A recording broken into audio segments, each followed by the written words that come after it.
The wise old narrator settled himself on the root of the great banyan, the one that looked like an elephant's trunk. The village children pressed closer, smelling of dust and mango. He cleared his throat the way old men do when they are about to tell the truth disguised as a story. This happened, he said, not in some far-off kingdom, but right here in our own district, barely 3 generations ago. The village was called Dalpur, and the 3 brothers were real, Ramprasad, Shyamprasad, and the youngest, Baijnath. Everyone simply called them Motu, Patlu, and Chhotu, because that is what they looked like and how they behaved. Motu was the eldest, round as a drum, with a mustache that drooped like wet rope. Patlu was thin, always chewing a neem twig, eyes half closed as though life were a loud noise he wished to keep out. Chhotu, the youngest, had not yet decided whether the world was worth the effort of opening both eyes at the same time. Their father, Baijnath, had once been the richest farmer between the 2 rivers. He owned 30 bighas of black soil that could grow gold if you only looked at it hard enough. But the sons had been spoiled from birth. When Baijnath shouted, "Go and see the plowing," the boys heard, "Go and sleep under the mango tree." When he said, "The weeds are taller than the wheat," they answered, "Let the cows eat them. Exercise is good for cows." By the time Baijnath's lungs began to rattle like dry beans in a tin, the fields were jungle, the cattle half wild, and the granary mice were fatter than the brothers. One evening Baijnath called them to his charpai. His voice was a whisper, but it carried the weight of 40 monsoons. "I am dying," he said. "Everything I leave you will rot unless you learn one thing: the land does not forgive laziness. Still, I will give you a chance. In the middle of the big field, the one we call Kailashpuri, there is a tamarind tree with 7 branches. Exactly 7 paces east of it, I have buried a brass pot full of ash irons and 108 mohars of the old king. Dig it up after I am gone. But remember, only sweat will open that pot." He died 3 nights later. The brothers cried loudly at the funeral, partly for show, partly because even lazy men feel something when their father leaves forever. For 7 days they wore unwashed clothes and ate only what the neighbors brought.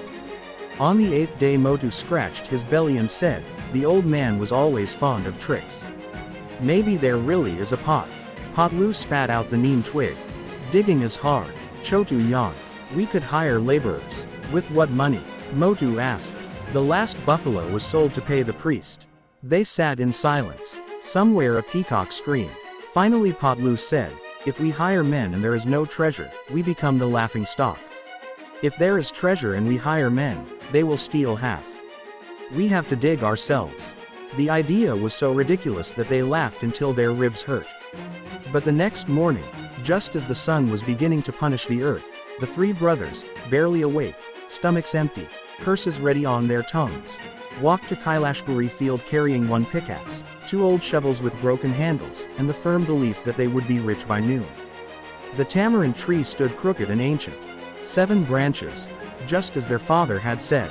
They counted 7 paces east. The soil was baked hard as brick. Motu swung the pickaxe once. It rang like a temple bell and bounced back. "This is impossible," he declared, and sat down. Patlu tried next. He managed 3 weak blows and then announced that his back had shifted. Chhotu, who had brought a small cushion made of gunny sack, lay down and said, "Wake me when it's softer after the rains." They went home.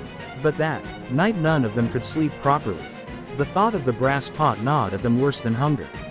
Neighbors were already whispering, "Baijnath's sons will sell the land for a bottle of mahua." The shame tasted worse than labor. So the next day they returned.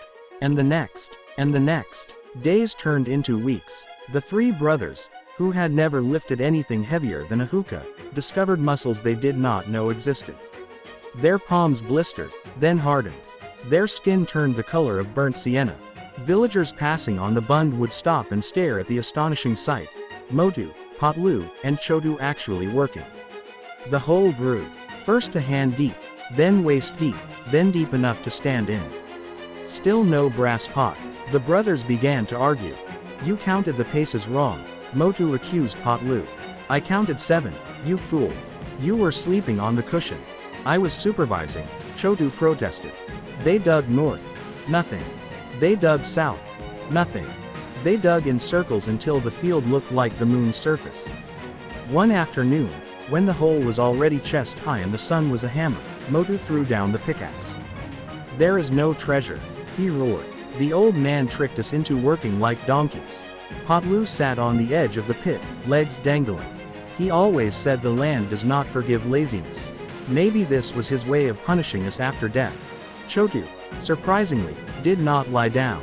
He stared at the mountain of rich, black soil they had piled up, soil that had not seen the sky in years.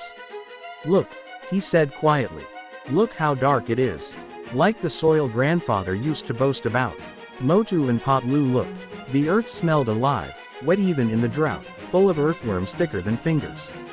Patlu spoke slowly. "If we leave it like this, the rains will wash it into the nulla and we will have nothing. No treasure, no crop, no land worth keeping." Motu wiped sweat from his eyes. "You mean, plant something?" The idea was almost as frightening as more digging. But they were too exhausted to dig further for an imaginary pot, and too proud to let the field stay ruined. So they did what their father had done every year of his life without ever needing to be told twice. They smoothed the soil, broke the clods, drew lines with a rope, and, borrowing seed from their uncle on promise of double repayment, sowed late wheat. It was already October. Everyone said it was too late. The crop would fail. The brothers did not care much. They were simply too tired to dig any more holes. Then November brought rain. Soft, persistent, forgiving rain that had not come for 3 years. The field drank like a thirsty bull. Tiny green spears pierced the soil. The brothers, who had planned to go back to sleeping all day, found themselves walking to the field every morning just to see if the green had grown taller. By December the wheat stood knee-high, thick as jungle grass. People stopped laughing. They started asking questions. "Where did you get the seed? How did you make the soil so black?" Motu, Patlu, and Chhotu did not know what to answer.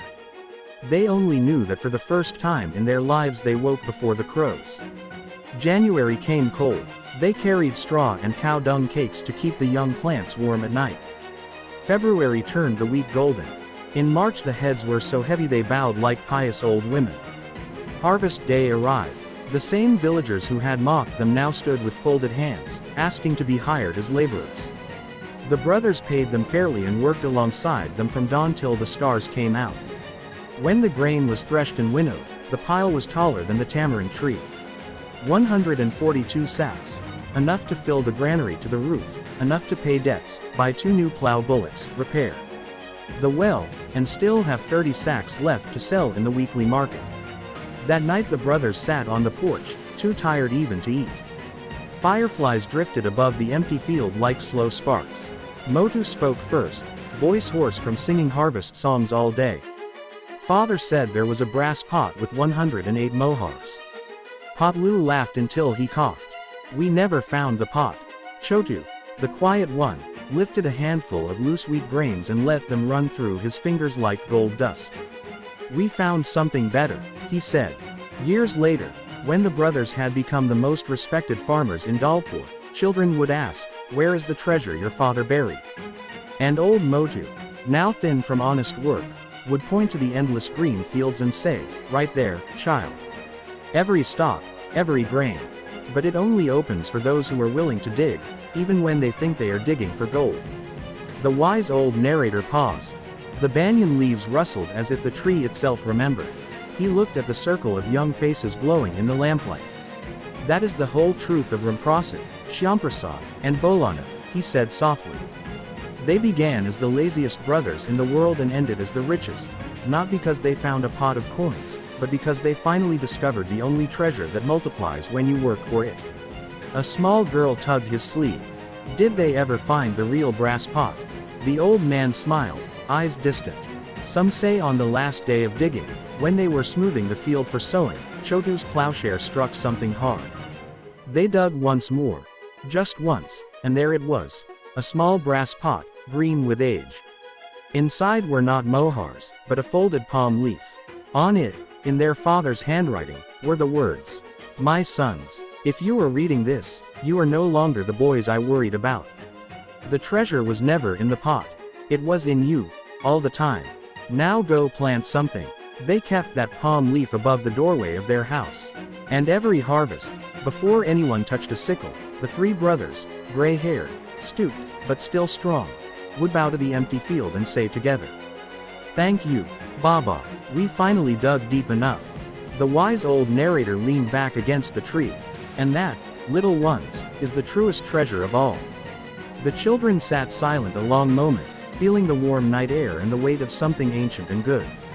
Then, as always, they begged, "One more story." The old man laughed. "Tomorrow," he promised. "Tonight, go home and look at your father's fields.